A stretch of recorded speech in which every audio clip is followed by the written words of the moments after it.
Selamat pagi Bapak Ibu Saudara yang dikasihi oleh Tuhan. Jumpa lagi kita di dalam program Resapi GKJ Margoyudan. Sebelum kita merenungkan firman Tuhan, marilah kita berdoa. Tuhan Allah Bapa kami yang bertahta di dalam kerajaan surga yang mulia, kembali kami menghadap kehadirat-Mu Bapa, mengucapkan puji dan syukur atas penyertaan-Mu di dalam seluruh kehidupan kami. Terima kasih Bapa jika pada saat ini Engkau telah bangunkan kami di pagi hari ini dengan keadaan tubuh jiwa yang sehat. Bapa, jika sebentar lagi kami akan merenungkan sedikit firman-Mu, berbicaralah kepada kami melalui firman-Mu. Karena firman-Mu ya dan amin. Dan jadikan kami menjadi pelaku-pelaku firman-Mu di dalam seluruh kehidupan kami, sehingga kami akan semakin mengerti apa yang menjadi kehendak-Mu di dalam seluruh kehidupan kami. Ampunkanlah dosa kami ya Bapa, hanya di dalam nama Putra-Mu yang tunggal, Tuhan kami Yesus Kristus, kami telah berdoa dan mengucap syukur. Haleluya, amin. Renungan pada pagi hari ini akan kami berikan judul Kemenangan Hidup dengan Bersyukur dan Mengandalkan Tuhan. Kita akan buka Alkitab kita di dalam Habakuk 3 ayat 17 sampai 19. Habakuk 3 ayat 17 sampai 19. Sekalipun pohon ara tidak berbunga, pohon anggur tidak berbuah, hasil pohon zaitun mengecewakan. Sekalipun ladang-ladang tidak menghasilkan bahan makanan, kambing domba terhalau dari kurungan, dan tidak ada lembu sapi dalam kandang, namun aku akan bersorak-sorak di dalam Tuhan, beria-ria di dalam Allah yang menyelamatkan aku. Allah Tuhanku itu kekuatanku. Ia membuat kakiku seperti kaki rusa. Ia membiarkan aku berjejak di bukit-bukitku. Demikianlah firman Tuhan. Yang berbahagialah mereka yang mendengarkan, merenungkan, dan melakukannya di dalam seluruh kehidupannya. Haleluya, amin. Bapak Ibu Saudara yang dikasihi oleh Tuhan, di dalam ayat 17 dikatakan, sekalipun pohon ara tidak berbunga, pohon anggur tidak berbuah, hasil pohon zaitun mengecewakan. Sekalipun ladang-ladang tidak menghasilkan bahan makanan, kambing domba terhalau dari kurungan, dan tidak ada lembu sapi dalam kandang. Di dalam ayat ini menggambarkan sebuah keadaan yang tidak sedang baik-baik saja. Misal seperti sekarang ini, banyak usaha kita yang kurang menghasilkan, sehingga ekonomi yang kita hadapi semakin terpuruk.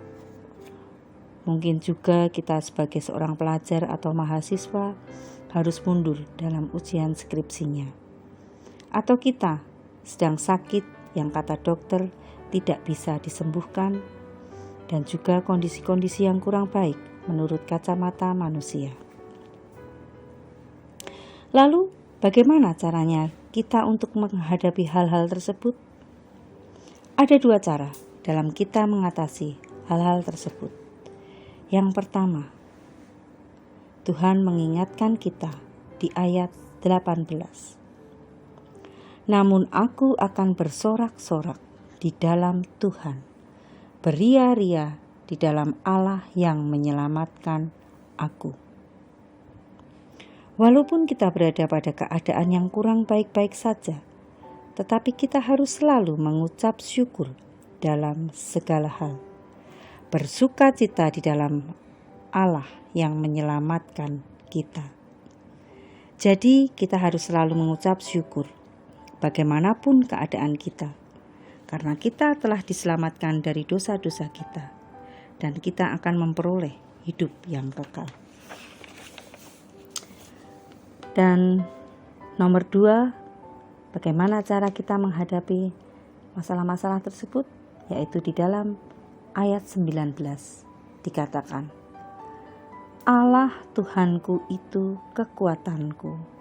Ia membuat kakiku seperti kaki rusa. Ia membiarkan aku berjejak di bukit-bukitku. Allah adalah sumber kekuatan kita.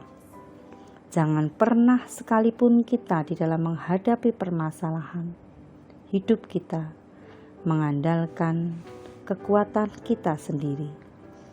Andalkan Tuhan di dalam segala hal. Ada sebuah ilustrasi yang demikian. Ada seekor rusa masuk ke dalam lubang sumur. Dan yang menjadi pertanyaannya adalah, bagaimana cara kita menolong rusa tersebut supaya bisa naik sampai ke atas?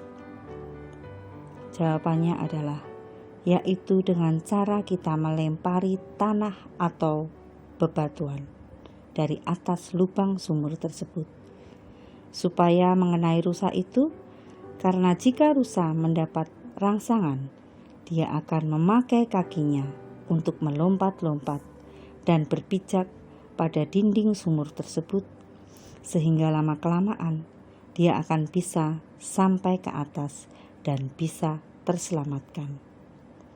Seperti halnya kita manusia, jika kita ada di dalam suatu masalah, dan permasalahan itu akan silih berganti mengisi kehidupan kita, baik itu masalah kecil ataupun masalah besar.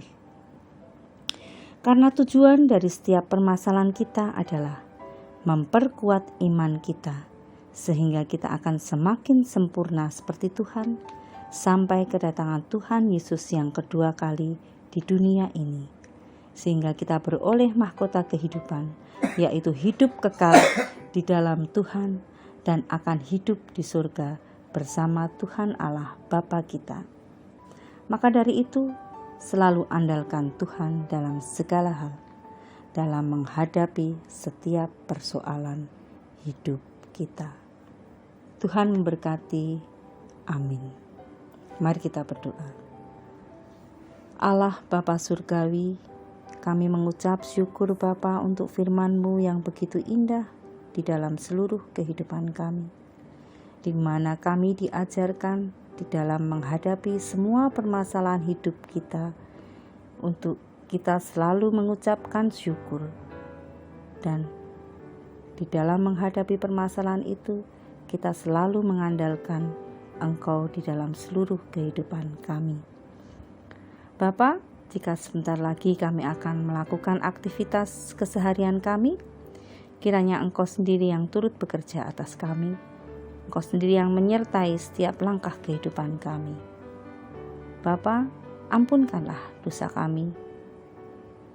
Di dalam nama Putra-Mu yang tunggal, Tuhan kami Yesus Kristus, kami telah berdoa dan mengucap syukur. Haleluya. Amin. Selamat pagi, selamat beraktivitas. Tuhan Yesus memberkati.